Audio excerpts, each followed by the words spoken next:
Hello and welcome to Civil War Weekly, the podcast that answers the question, what happened this week in the American Civil War?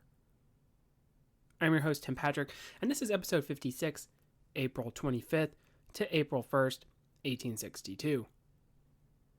Before we get going here, I just wanted to mention that we will have the next Patreon episode posted to the Patreon feed. This is going to be another movie review. This one is going to be The Good, the Bad, and the Ugly, which, again, some of you might think is an odd choice, but very relevant as it's set in the backdrop of the Civil War. So we'll talk a little bit about that, and I'll get to talk about what a great movie it is as well. So if that's something that interests you, make sure to check out the Patreon feed that is posted in the show description. Last week, we had most notably the fall of New Orleans. The Confederacy is going to feel the loss of its largest city, which is going to have a pretty large effect on how the war in the Trans-Mississippi and along the Mississippi River turns out. This week, speaking of Mississippi, we're actually going to head there and check out the aftermath following the Battle of Shiloh. After that stop in Corinth, we will actually backtrack a little bit and talk about a pretty famous event in the Great Locomotive Chase. When last we left off in the West, the Confederacy had regrouped at Corinth. Remember that this was a key rail hub and the target of Grant's army before they were surprised by Albert Sidney Johnston at Shiloh. Lew Wallace had actually started to probe in that direction. That's why he is not with the rest of the army, and he gets lost on the way back following the conclusion of the first day. Confederates came back to the city demoralized at their defeat when once they had confidently moved out to defend their homeland. Beauregard was still in command of the Southern forces, now bolstered by the arrival of Earl Van Dorn's Army of the West, fresh off their defeat at Pea Ridge. He had probably some 65,000 men, but it is well documented that Corinth was a place of disease for the massed Confederates. Sam Watkins mentions in his memoirs that Corinth was particularly terrible, with many men being added to the sick list. So the combat effectives for the Confederacy are probably far less than what they were on paper. This could be because Corinth was a smaller city and not going to be sufficient in supporting such a large influx to the population. We have talked before, mostly in relation to winter encampments, where if you have a long-term grouping of individuals, of men and horses and animals, then there could be potential contamination to the water supply, especially in an area that doesn't have too many of those readily available. So that's part of the reason why you have a lot of people that get sick at Corinth. Facing off against the rebels was Henry Halleck, now about to come and take direct control of 3 different armies. He had Pope's Army of the Mississippi, fresh off their victory at New Madrid, as well as Buell and his Army of the Ohio, and he had George Thomas commanding the Army of the Tennessee. Overall, he has around 120,000 men, which is going to be the largest force gathered thus far in the war. Remember, Grant had been temporarily removed by Halleck, their relationship having grown even more rocky. Because of the amount of surprise that the Confederate attack had been on the first day at Shiloh, the general thought was that the Army of Tennessee was disorderly, and thus Grant was at fault. Now, Ulysses S. Grant is going to be present during the Corinth campaign, but he's really not going to have a whole lot to do. And he does write to his wife that he's often placed directly next to Halleck or very close to Halleck's command tent. He doesn't get a whole lot of autonomy or freedom, and a lot of his suggestions are simply brushed off. So it is a particularly dark time for him during the war, but we'll get into those details in a future episode here. 3 wings of Halleck's newly formed monster army would begin to move out. It is rainy, and the muddy roads make the move slow and difficult. On April 29th, the Federals will finally reach the outer defense of the city. In the meantime, Beauregard had been keeping the Southern troops occupied with the digging of fortifications. John Pope's aggressive nature makes him the first to arrive, seizing the city of Farmington, which lay not too far from Corinth. This action would begin the siege of Corinth, or as it's also known, the First Battle of Corinth. We will be heading back to this city in October of 1862. Halleck is concerned about a repeat of Shiloh, so he will make sure that Pope withdraws back to the main army. Now, Halleck maybe was not the right guy for the job, as he was more concerned with being flanked or counterattacked. I think it would have been interesting with Grant still in charge at this point. Maybe things would have been very different in the West. As mentioned, Grant's suggestions are often brushed aside, but he does have a move that he recommends to Halleck that would aggressively put pressure on the left flank of the enemy line, moving Pope behind the entire army. But obviously, that's not going to happen. We have a very similar situation in Mississippi as we have in Yorktown. Both sides will be at a relative stalemate until later in May. Beauregard would be concerned with striking at Halleck during this time, so there would be sporadic skirmishing, but botched attacks would lead to there being no large-scale assault, such as Shiloh. There would be skirmishing involving the 8th Wisconsin, who would suffer casualties during this time at Corinth. The 8th Wisconsin is known for using a live eagle as a mascot, which they named Old Abe. Our old friends with the 54th Ohio will also parry a thrust at the flank of the army. Eventually, the Confederates would decide to retreat. Fresh water supplies were running low, and there was no easy way to avoid casualties. Likewise, a full-scale siege would not be ideal. By May 25th, there would be the beginnings of moving the army out. Trains would be heard by the Union moving in and out of the city.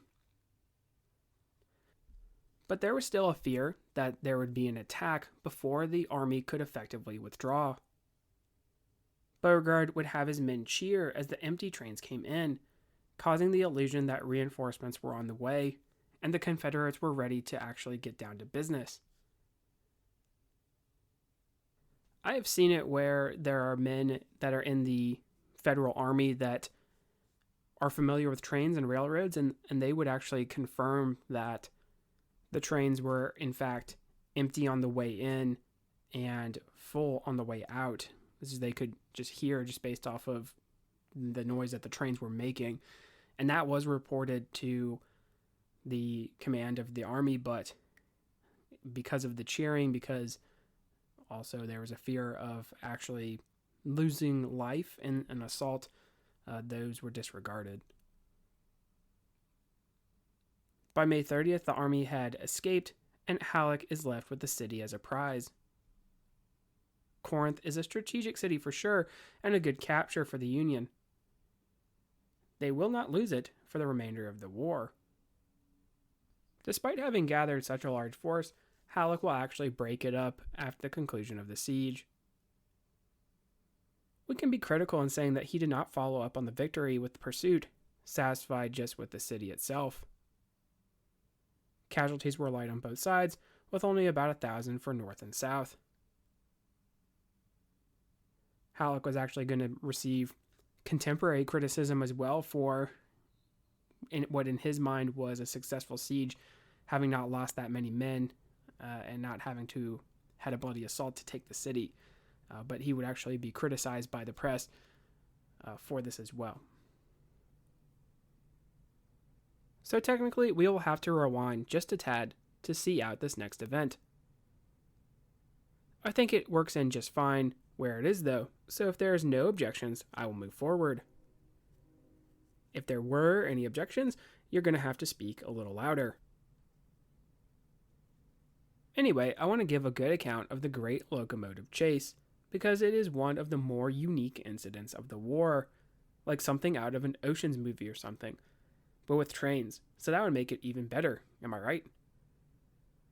Anyway, let's just recall the disparity the South suffered when it came to rail lines prior to the war. Northern economy being what it was, that meant that there was a greater use of railroads as compared to the South. Because of this, as one could imagine, there would likewise be not as many steam engines or cars in the southern states. Both rail line and train were valuable commodities that were going to be necessary to the war effort of the South. Because of their less numerous quantity, it made them that much more important. Specifically, I do want to mention a line called the Western and Atlantic, which connected Atlanta with Chattanooga, Tennessee. There were a variety of branches to the line, but one unique feature was that the W&A ran through a place called Tunnel Hill, which is in Georgia. It's a literal tunnel through a hillside that had been completed in 1850. This is going to play a part in our story here moving forward. There had been efforts to potentially hamstring the Confederate rail lines, which would have gone a long way to their ability to supply their armies in the North. The efforts, though, were not very successful, with potential bridge burners being captured and executed. It would take someone of a different kind of caliber, and with military backing, to accomplish this task for the Union. Enter one James Andrews.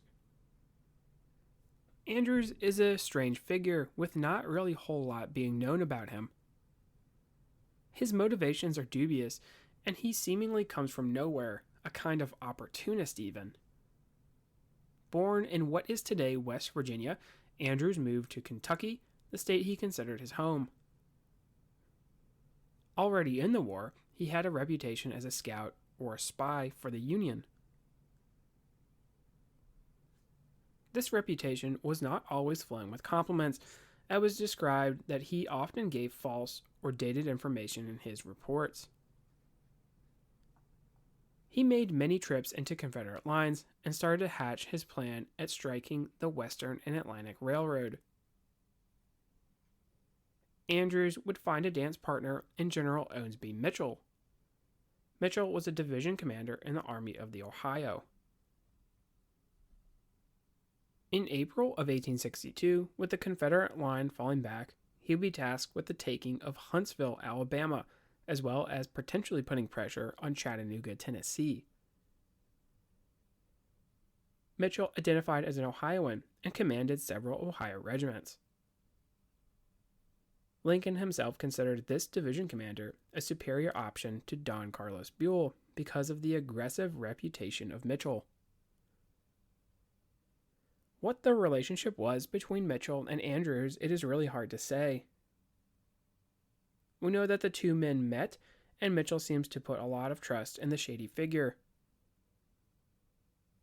7 men from his command are given to Andrews, who tries to infiltrate the rebel lines and steal a locomotive. When a turncoat engineer failed to accompany the Northerners on their journey, the raid had to be abandoned. Andrews, as well as the rest of the Ohio men, returned to friendly lines without incident. Despite being a failure, this journey would inspire Andrews. It would spark the realization that he needed to put some more planning into a potential operation. he would not, as it turned out, be able to simply walk into Georgia and steal a train. Cue the Sean Bean meme, if you will. Having an engineer as part of the mission would be vital to the success when Andrews tried again. I think in a sort of telling moment, none of the previous raiders volunteered to go again. A fresh 20 or so men would be the new volunteers and dubbed by the South as the Train Stealers.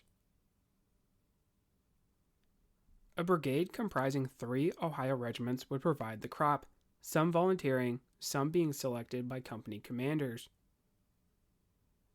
Specifically, Andrews was looking for sturdy, resourceful types, and experience on trains was a definite plus. All in all, he was able to scrap together a handful of men with former train experience, although the man with the most experience fails to make it onto the train. Apparently, this was because this particular corporal did not tip the hotel personnel. So remember, make sure to tip the hotel staff if you want to make your train robbery rendezvous. Anyway though, I am getting a little ahead of myself. Of note, we should mention the military commander Sergeant Major Ross, who was reported to be a bit of a dandy. All of the soldiers who volunteered were inexperienced, the only veterans having served at Ivy Mountain, if you remember back in 1861. Even with their brave contribution to the war effort, they would receive no extra compensation for their efforts. While they would have to be content with receiving glory, Andrews, it was said, received a pretty penny for his services. While some claims have been outlandish, it is estimated at maybe some 5,000, which is a good amount for 1861, amounting to $160,000 in today's money. It would prove difficult to acquire enough clothing for the Union soldiers, as many of them had to borrow from comrades or purchase from civilians. At least one of the party would wear his blue trousers until a suitable alternative could be found. Andrews had a very simple plan. They would pass through the Confederate lines dressed as civilians to a place called Big Shanty, not too far from Marietta. Their story would be that they were from Kentucky and looking to volunteer for a rebel regiment of Kentucky troops. If pressed, they would tell the exact county from Kentucky, which is interesting because Andrews believed there were to be no Confederates from that county serving in the Confederate Army. But how exactly he was able to confirm that, we do not know. Once at Big Shanty, they would wait for a train to arrive. This particular stop contained really only a hotel, so when the train stopped, usually the crew would eat breakfast and allow for any passengers to stretch their legs. While this was happening, the raiders would walk onto the train and steam off.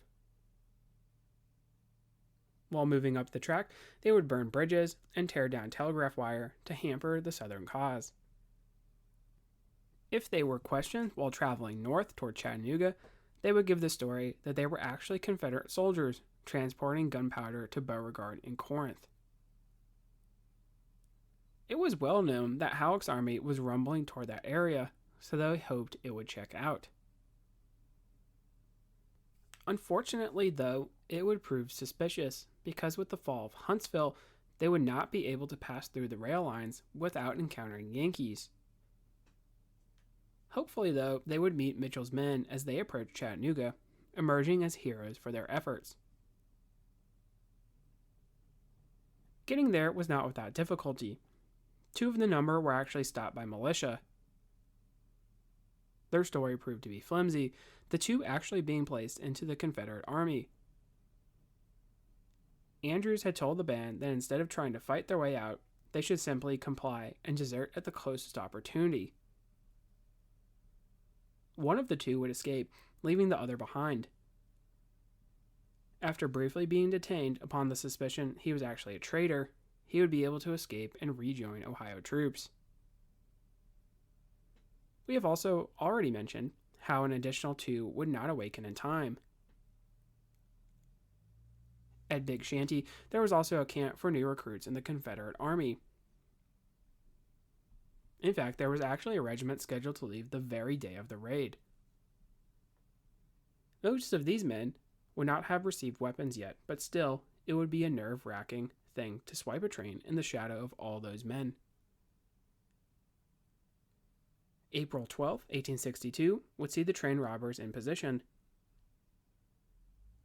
This was actually a day later than scheduled, due to rains in the area, which are going to play a factor in the outcome.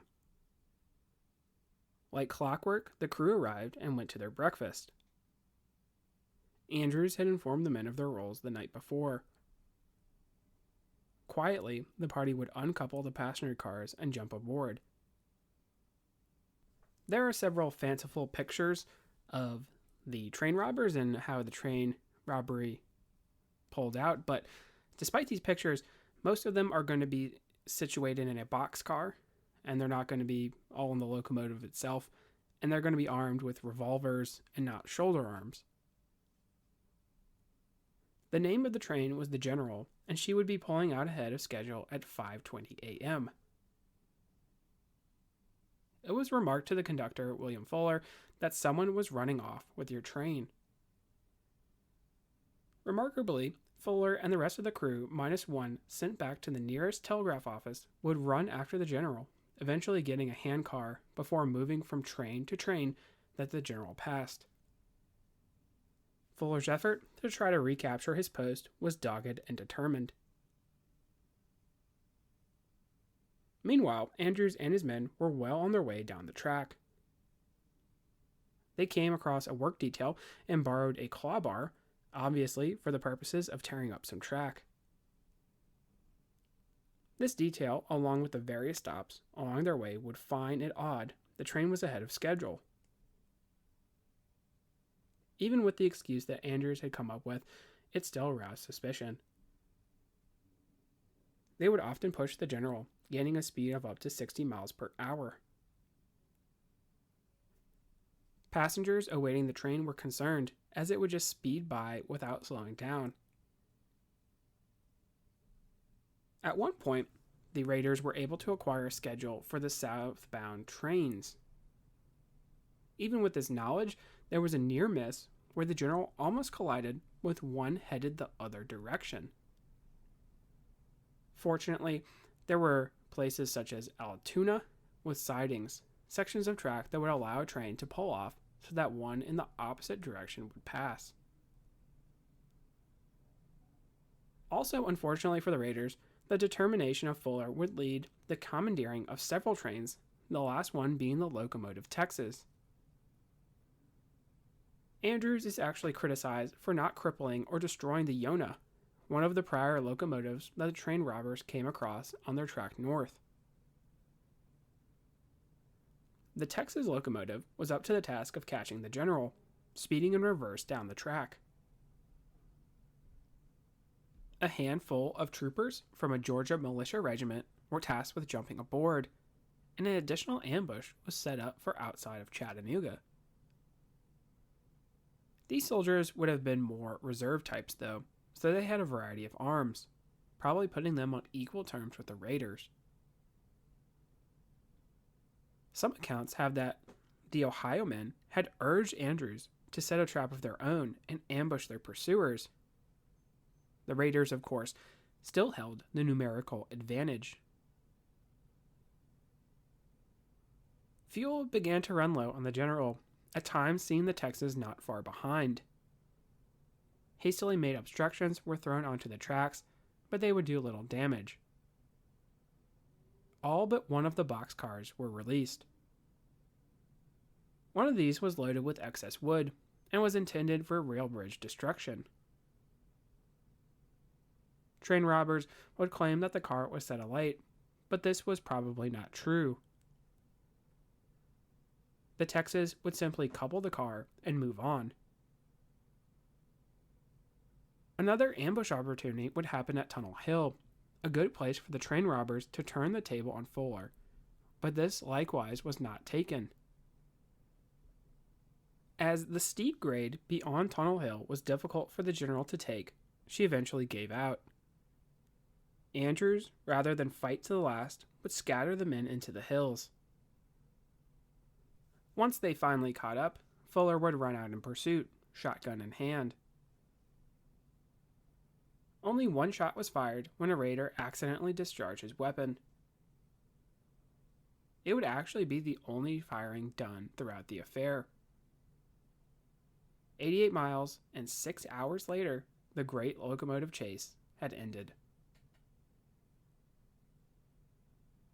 All of the raiders were captured in their attempts to escape, and roughly treated by the Confederates.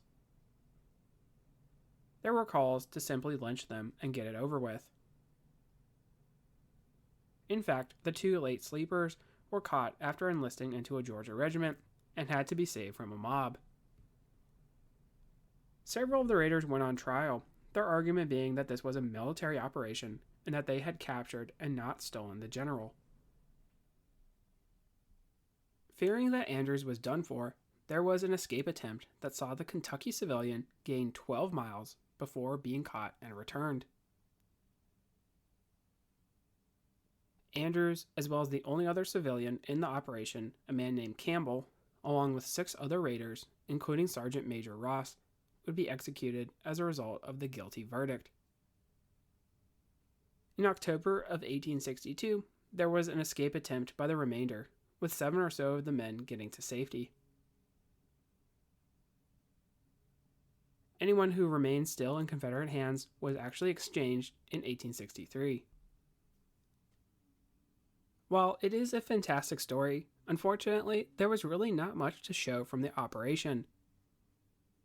Since it had rained, there was really no possibility of there being fire started on the tracks or the bridges, especially there being a target of a covered bridge that the theory was it would be easy to burn, but unfortunately not.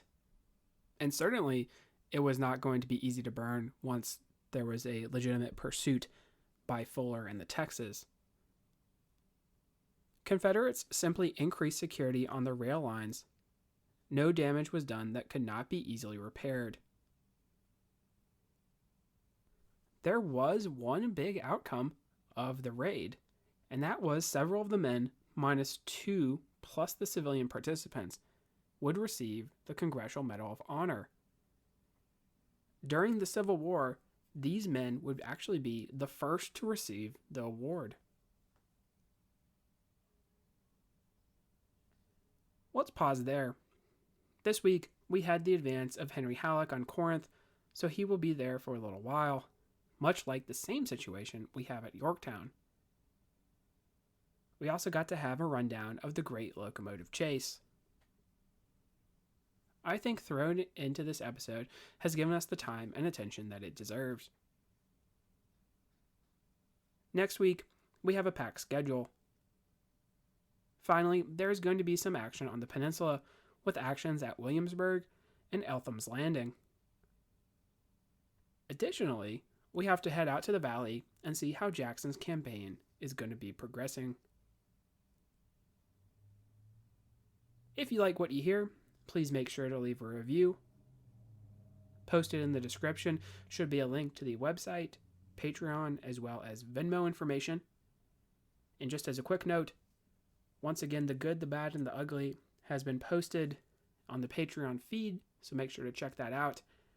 And I know we might be going back to back in terms of movies, but there was actually a Fess Parker movie, a Disney movie about the Great Locomotive Chase, the same title, that we will probably be reviewing here for the month of May. That will be the Patreon content here, and so that way it can go nicely with this episode as well. So be on the lookout for that.